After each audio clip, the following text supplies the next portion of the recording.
Sup everyone, Cypher here, and this is episode 5 of the Rookie's Guide to Battlefield 3. In this episode, I will be talking about the personal defense weapons, or more commonly known as the PDWs.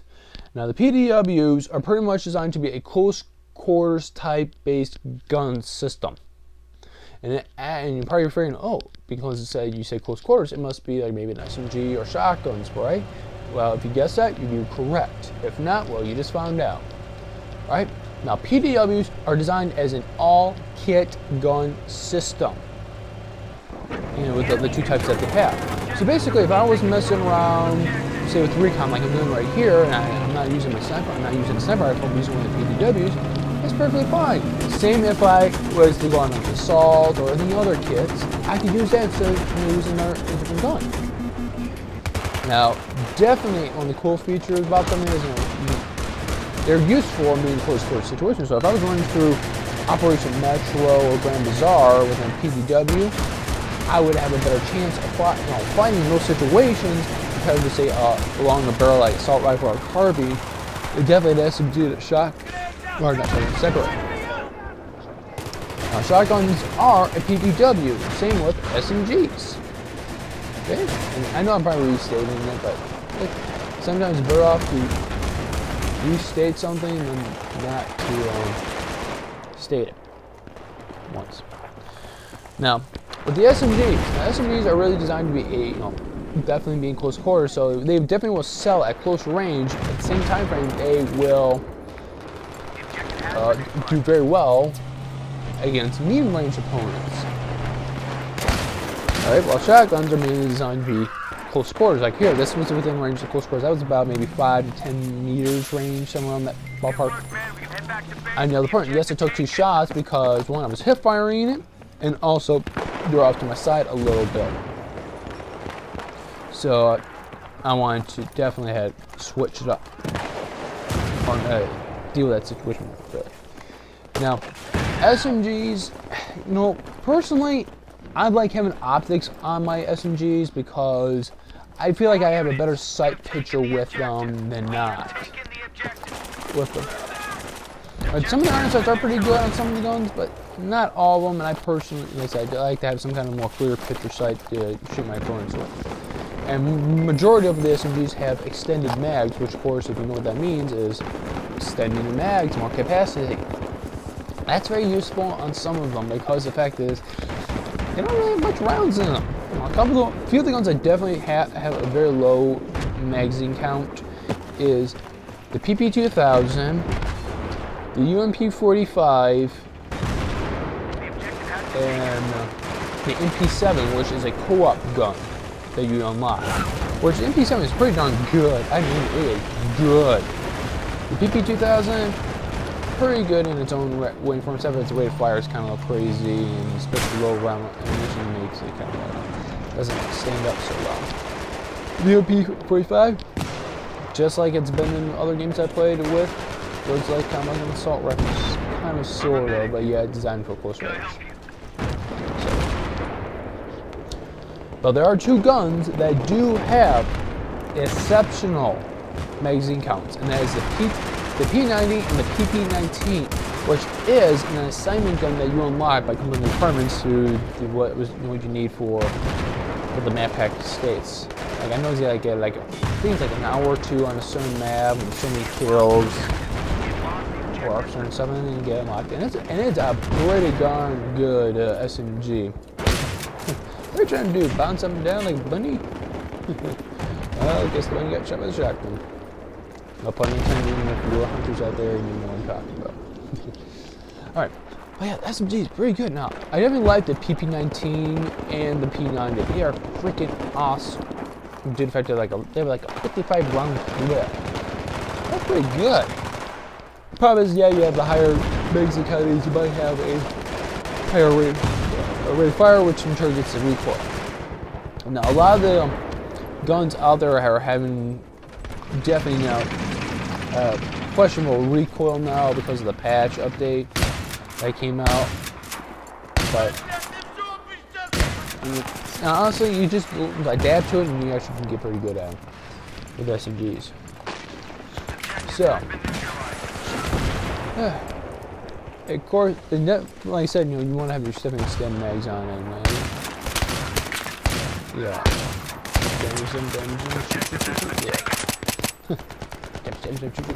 Alright. Now you see right here, that was a hindrance of the shotguns there, and I'll mention about that in a moment. But to finalize about the SMGs, definitely, like I said, you want to have a stem mags on them, and maybe an optic if you can't really use the iron sights as well, as you know, you would want them. And you may want to consider putting a laser sight on the gun, because you're going to be hip firing a lot with SMGs, you know, and laying down sights. And if you have that laser sight to hip fire, which helps your accuracy, hey, go for it. That'll help out a lot. Of course, I mean a lot. Now, I spotted a hostile AT soldier in your area. going on the shotgun, since like I said, you saw here, and that was the problem, is I have a 5-round clip, I use all 5, and I had to switch over to my M9 in order to finish off that group of 2. Kind of stinks, but yeah, that's the limitations of the shotguns. Now this is the 870 MCS, or a lot of people just call it the 870. It's the only pump action shotgun in the game. In my opinion, it's considered one of the best. Alright, definitely considered one of the best. Now, you saw me a few times, I've been looking down the sights for it. The reason I do that is so that the shots are more condensed, more on target. Sure, I could hip fire and it probably cause some serious amount of damage, but if I aim down the sights, I actually get more of a, it feels like the shot spread is condensed and it's more accurate. Now, being the 870 being its only type it's out there, you know, there's no other guns to compare it to, so that's why I do say it's like considered one of the best, as overall with the shotguns. And that's counting the 2 semi-automatic shotguns that are in the game, as well as the fully auto shotguns that are in the game. Now, the semi-automatics, there's the M1014, which is my personal favorite. Just feels great and shoots great, as well as the Saiga 12K. It's a pretty good gun, I'll admit that. No, it's good. Pretty much you can say it's like the AK of the shotgun in the world. It's pretty cool. Now, that's like I said, those are semis. The fully autos are the Dio 12, which for those that may have played like the Call of Duty Modern Warfare, if I know Modern Warfare 2 and Modern Warfare 3 have it, you could maybe look at it and say, hey, it looks like the Striker. And maybe that's what that's the easy way to say, hey, look, I'm using the Striker, even though it's a different name. Then there's the Mark III A1, which is the last assignment gun of the PDWs you can lock, and then I know you gotta get like 4 hours in total on 2 maps, and it's 2 hours a piece. And it's back from the, it has to be the B2K maps for them. And yeah, I'm trying to snap with the M9 here. Fail. And you know, I'll admit it's a good gun. And of course, you know, for the Mark III I was talking about. And there's also the most probably nuisance and most probably common scene of the shotguns out there is the USAV or USAV, whatever you want to call it, shotgun. Now, before the patch, this gun was usually always seen in conjunction with the support kit, as well as pretty much there when it had a standard mags, an optic, and a certain type of ammunition it had to be able to it. I'm like, okay, that's pretty cool though. It was definitely one of those guns that's just like, it's a nuisance. Since the patch came out, it has been weakened down, and it's actually giving the other shotguns more of a chance to stand down out there. Like example, the 870 here would be definitely seen more, really shining, and definitely the M10, and maybe the other ones as well. And I am seeing a lot of players switch over from USAV to the other guns because of they're more have more power behind them than they used to, and that's pretty cool. Now, the types of ammunition that are in the game. Now, the first type of round that you get, and it's on all the shotguns, is pretty much buckshot. And buckshot is pretty useful against it's an anti-personnel round. It's pretty useful. And I like it, and I like them a lot. And a lot of my times when I use ammunition shotgun, I'm putting it on because it's, hey, I'm going against personnel. I'm not going against armored vehicles or something. I'm pretty much good. second type, I call the dart rounds, but it does go by a different name. And it's really useful in penetrating thin cover, which is could be the wooden fence or sheet metal, and pretty much, you know, and also being dart rounds, it goes a little bit further distances than the buckshot.